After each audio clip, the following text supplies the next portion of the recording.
Warahmatullahi wabarakatuh. Di sini saya akan melanjutkan review tentang buku pengantar studi Islam.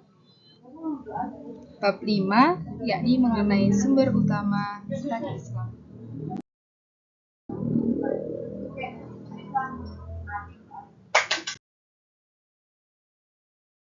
Pendahuluan dalam bab ini,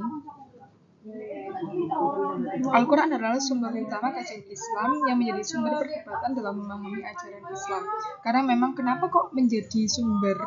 Karena memang kitab suci yang diturunkan oleh Allah pada Nabi Muhammad adalah hanya Al-Quran saja. Dan di dalamnya memang Al-Quran itu terdapat sesuatu konteks yang masih global sehingga menimbulkan beberapa perdebatan bagi ulama-ulama atau ahli tafsir yang memahaminya. Maka mengkaji Al-Quran butuh waktu yang cukup lama, dan dalam bab ini akan dibahas sedikit tentang Al-Quran dan metode memahaminya.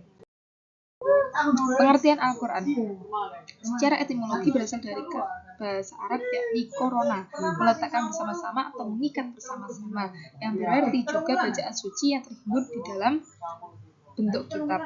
Secara terminologi, firman Allah SWT yang diturunkan kepada Nabi Muhammad SAW melalui perantara malaikat Jibril dengan bahasa Arab yang dijamin kebenaran isinya dan menjadi hujah. Hujah itu maksudnya tameng dan mujizat bagi Rasulullah SAW sebagai sumber aturan dan petunjuk bagi seluruh umat manusia, dinilai ibadah untuk membacanya dan terhimpun dalam mushaf dari surah Al-Fatihah sampai dengan surah An-Nas yang diriwayatkan kepada kita secara mutawatir. Demikian pengertian dari Al-Quran. Adapun penurunan Al-Quran. Al-Quran diturunkan secara berangsur-angsur selama hampir 23 tahun. Diawali dari malam 17 Ramadan di Gua Hira, yakni dari surah Al-Alaq ayat 1 sampai 5 yang menjadi ayat yang pertama kali diturunkan. Adapun metode dalam Al-Quran, cara membacanya yang dibutuhkan dalam suatu ilmu bernama tajwid. Jadi metode yang digunakan dalam membaca Al-Quran disebut dengan metode ilmu tajwid. Metode memahaminya dengan cara mentafsir ayat-ayatnya. Kalau metode untuk memahami menggunakan cara penafsiran. Para mufassir itu adalah merupakan bagian kecil dari usaha untuk memahami Al-Quran, dan hasilnya tentu saja masih sangat jauh dari kesempurnaan dibandingkan dengan yang dimaksud sesungguhnya oleh firman Allah Subhanahu wa taala tersebut.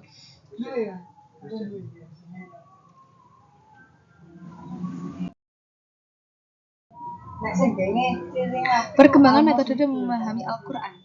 Di sini ada 3 metode untuk memahami Al-Quran. Yang pertama, memang 3 metode ini mengalami perkembangan. Yang pertama yakni penafsiran Al-Quran secara sastra bahasa di masa, yakni hal ini berlaku pada masanya sahabat sesuai dengan kebutuhan untuk menjelaskan tentang keistimewaan dan kedalaman arti kandungan dari Al-Quran di bidang ini. Kemudian berkembang menjadi penafsiran ilmiah, yakni setelah masa sahabat seiring berkembangnya keilmuan Islam, usaha tafsir untuk memahami ayat-ayat Al-Quran sejalan dengan perkembangan ilmu. Kemudian penafsiran sastra budaya kemasyarakatan, sebagaimana yang dicontohkan oleh Muhammad Abdu. Beliau mentafsiri Al-Quran secara kontemporer, di mana tafsiran secara kontemporer ini lebih mudah untuk dipahami pada zaman sekarang dan disesuaikan dengan berkembangnya zaman, namun tetap menjaga keaslian isi dari Al-Quran tersebut.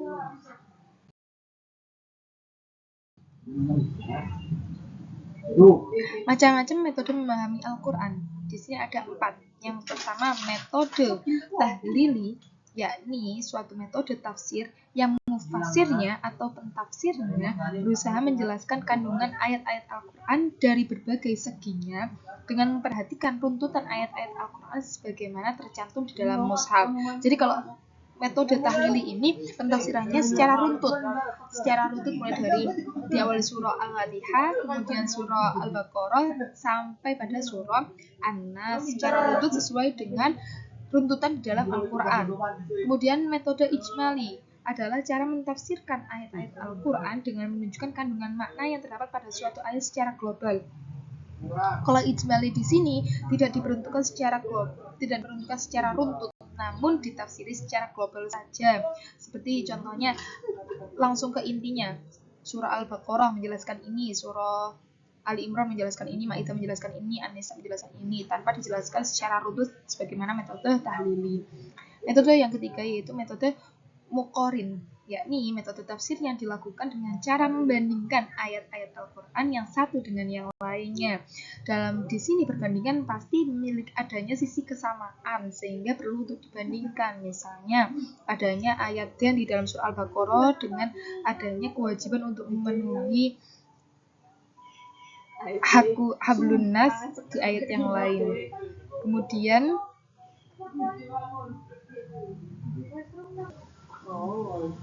selanjutnya yakni metode maudhu'i, yakni metode tafsir yang dilakukan dengan cara tematik di mana mufassir atau pentafsir Al-Quran berupaya menghimpun ayat-ayat Al-Quran dari berbagai surah yang berkaitan dengan persoalan atau topik yang ditetapkan sebelumnya. Biasanya kalau tafsir maudhu'i di sini itu untuk menunjang suatu pembelajaran tertentu.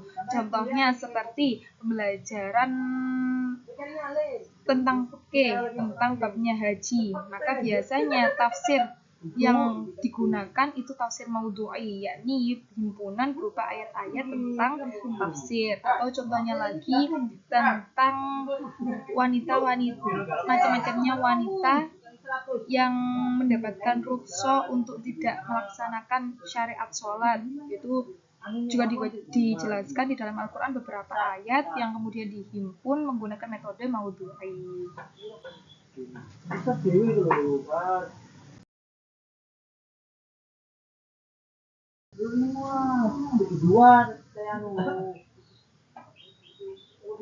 Metode study Islam. Pemahaman tentang kitab suci tidak secara sederhana merujuk pada suatu teks saja. Tidak hanya merujuk pada teks dari Al-Quran saja, tetapi juga selalu merujuk pada teks dalam hubungannya dengan tradisi yang tersidu, yaitu hubungannya dengan person atau komunitas imani yang memandang suci dan normatif. Jadi memang untuk metode studi Al-Quran di sini itu sangat kental dengan nilai-nilai tradisi yang ada di dalam kehidupan sehari-hari. Meskipun Al-Quran itu diturunkannya pada zaman dahulu sekali, tetapi nilai-nilai yang terkandung di dalam Al-Quran itu tetap layak dan pantas untuk diambil ibarahnya atau pelajarannya pada zaman sekarang. Sudah sampai di penghujung bab ini. Terima kasih sudah mendengarkan penjelasan dari saya, dan jangan lupa untuk subscribe, like, dan share. Oke, terima kasih. Dadah. Assalamualaikum.